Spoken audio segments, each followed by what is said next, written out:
눕소녀의 지혜. 옛날에 번듯이라는 한 소년이 살았어요. 소년은 니역룻이라는 소녀와 가깝게 지냈어요. 어느 날 번듯이 농담 반 진담 반으로 이야기했어요.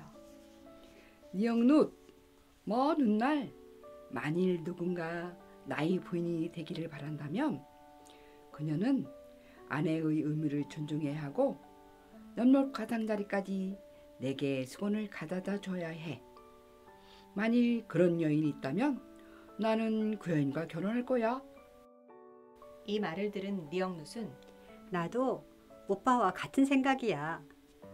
어떤 남자가 내게 연못 가장자리까지 수건을 가져다 준다면 그 남자와 결혼할 거야. 라고 대답했어요. 몇 년 후 번듯과 니역룻은 결혼을 하게 되었어요. 부부가 된 번듯과 니역룻은 서로를 존중하며 잘 지냈는데요.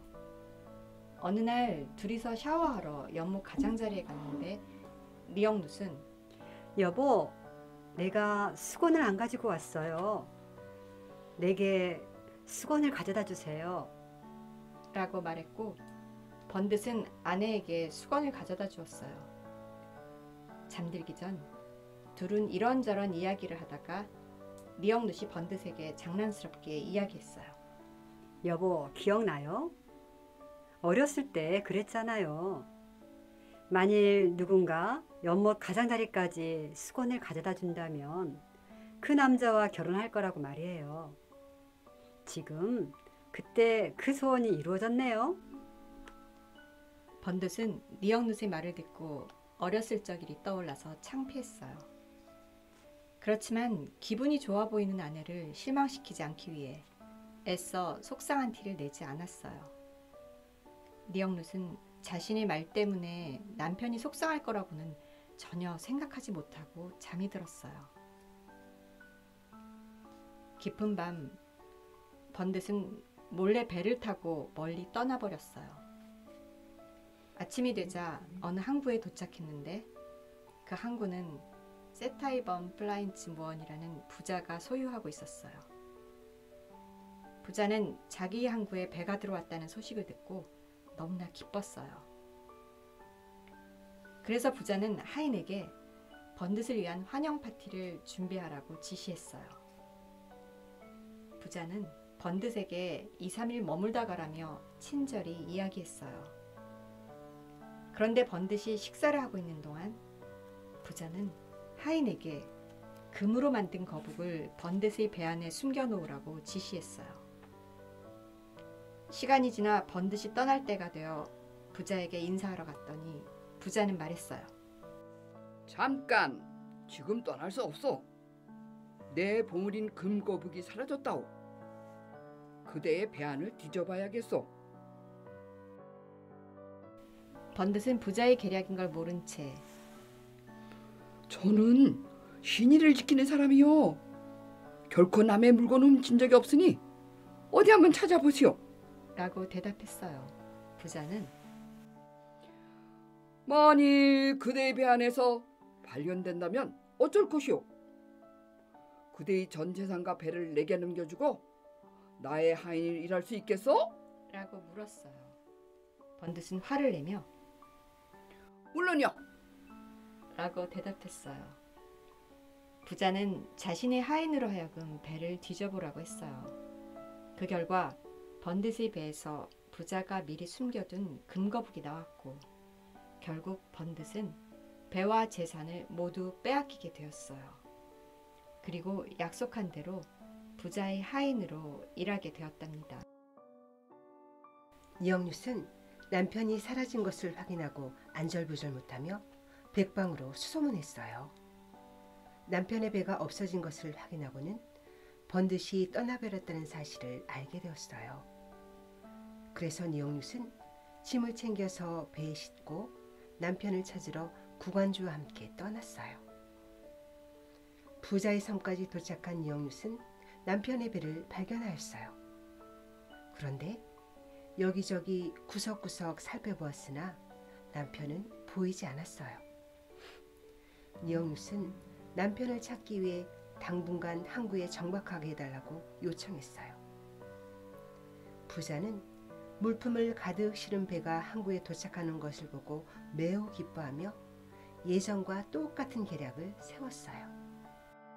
환영 파티 도중에 부자가 하인에게 니역육배의 거북을 가져다 숨겨놓으라고 지시했는데 마침 배 돛대 위에 앉아있던 구간조가 이 상황을 목격하고는 니역윷에게 알려주었어요. 니역윷은 거북을 배에 묶은 뒤 물속에 가라앉혀 두었어요. 시간이 지나도 남편을 찾지 못한 니역윷은 떠나기 위해 부자에게 인사를 하러 갔어요.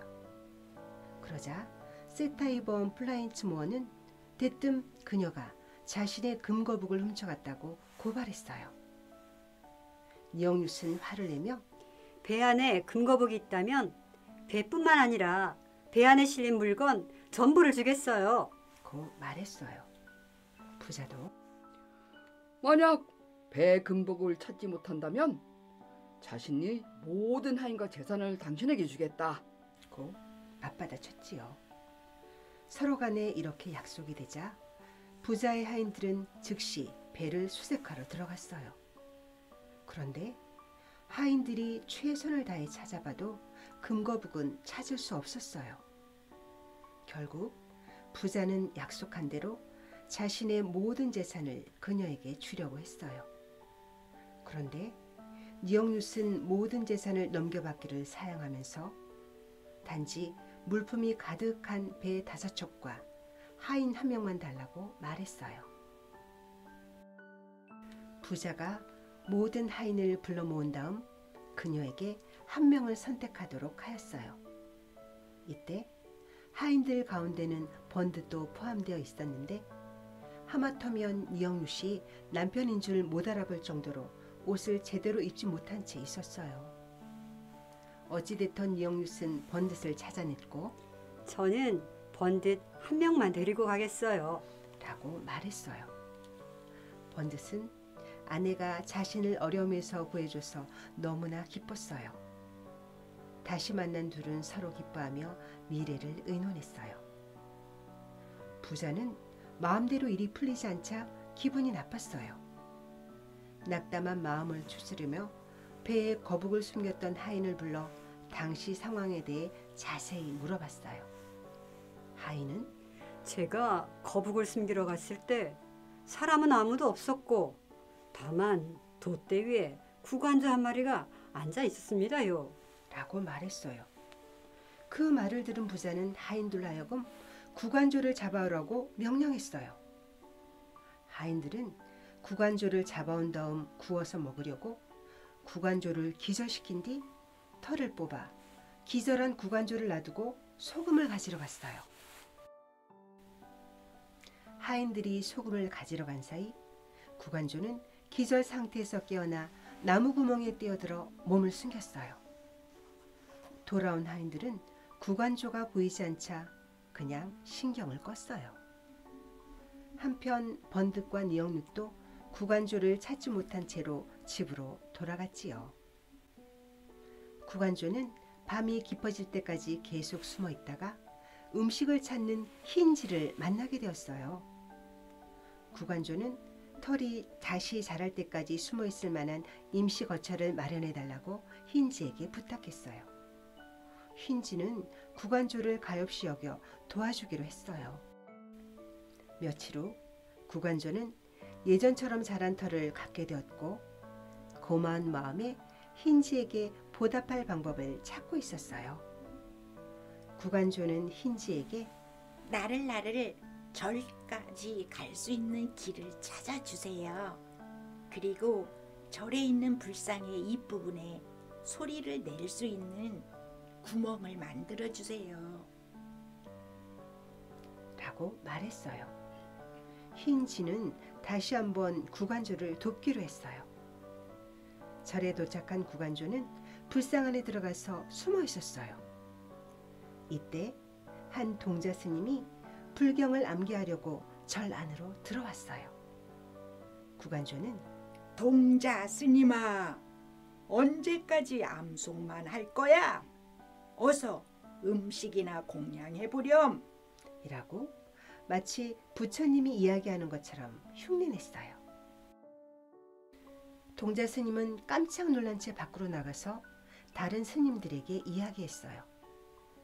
다른 스님들도 동자 스님을 따라 들어가서 똑같은 이야기를 듣게 되었어요.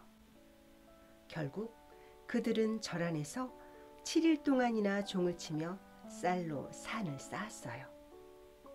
동네 사람들도 떡과 과일 등을 십시일반으로 가져다 두었어요.